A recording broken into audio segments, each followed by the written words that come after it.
Hey guys, welcome back to my channel in just another video.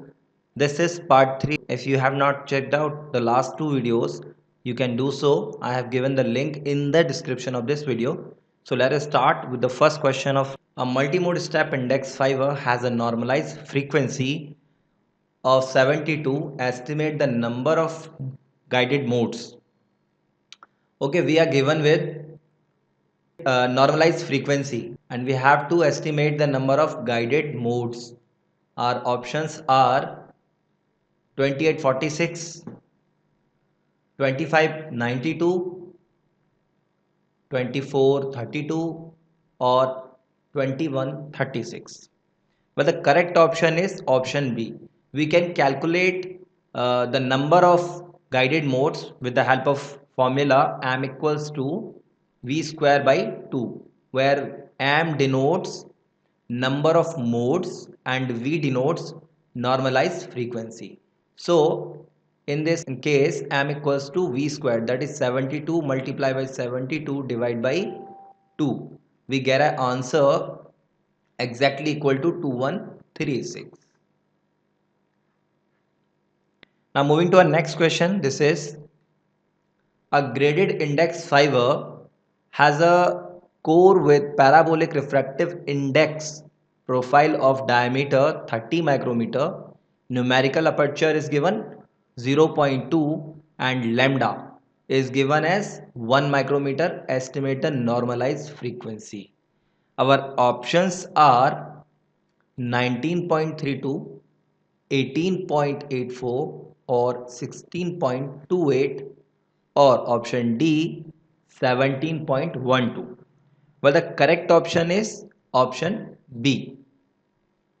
Now we can calculate normalized frequency V equals to 2 pi A Na upon lambda.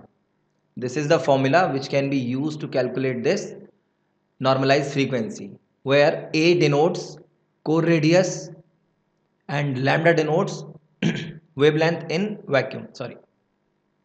So by putting these values in this formula, we can get value of A is given, diameter is given na? So value of A will be 15 micrometer and numerical aperture is given 0.2 divided by lambda. Lambda is given 1 micrometer. So by putting these values we get the answer 18.84. Now moving to our next question, a single mode step index fiber or a multi-mode step index fiber allow propagation of only one transverse electromagnetic wave. Is it true or false? Well, the correct option is true. Okay. Single mode step index fiber is also called as mono mode step index fiber. Okay.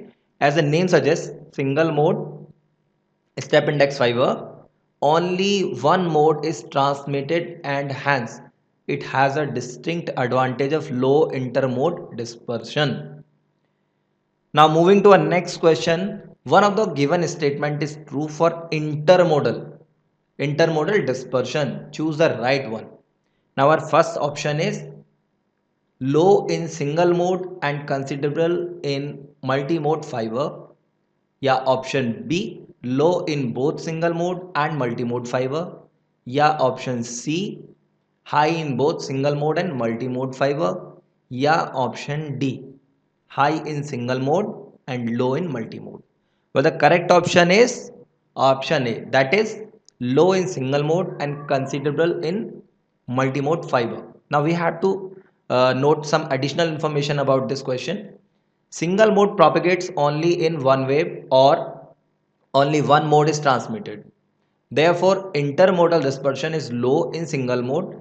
In multimode fibers, high dispersion may occur due to varying group velocities of propagating modes. Okay.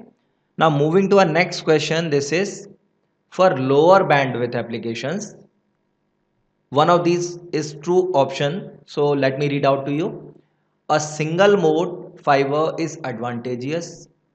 Yeah, option B, photonic crystal fiber are advantageous. या option C coaxial cables are advantageous या option D multi mode fiber is advantageous? Well the correct option is D, that is multi-mode fiber is advantageous. Now moving to our next question, it is most of the optical power is carried out in core region than in cladding. State the following statement whether it is true or false. Let me read out the statement once more. Most of the optical power is carried out in core region than in cladding region. और हमें बताना है कि क्या statement true है या false है. Well the correct answer is option A. It is quite true that most of the optical power is carried out in core region than in cladding. Now moving to the next question, this is meridional rays in graded index fiber follow. Option 1 straight path along the axis. Option B curved path along the axis. Option C path where rays changes angle at core cladding interface. या option D helical path. Well, the correct option is B, that is meridional rays in graded fiber index follow curved path along the axis. Now moving to the next question, what is the unit of normalized frequency? Now this is one of the important question that may confuse you, because normally the unit of frequency is hertz, but normalized frequency is a dimensionless quantity. So out of these four options, option D is correct. Okay, now next question we have is skew rays follow a. Skew ray किस तरह के path को follow करती है? And our options are option A hyperbolic path along the axis और parabolic path along the axis, helical path और path where rays change angle at core cladding interface. Now the correct option is C, that is skew rays follows a helical path. Now this is all for today's video. Thanks for joining me.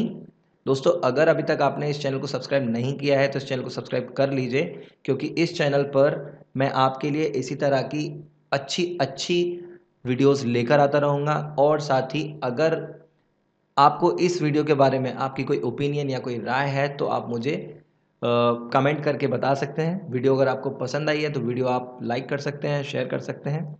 जल्दी मिलूंगा आपसे एक और नई video में. तब तक के लिए बने रहे मेरे साथ.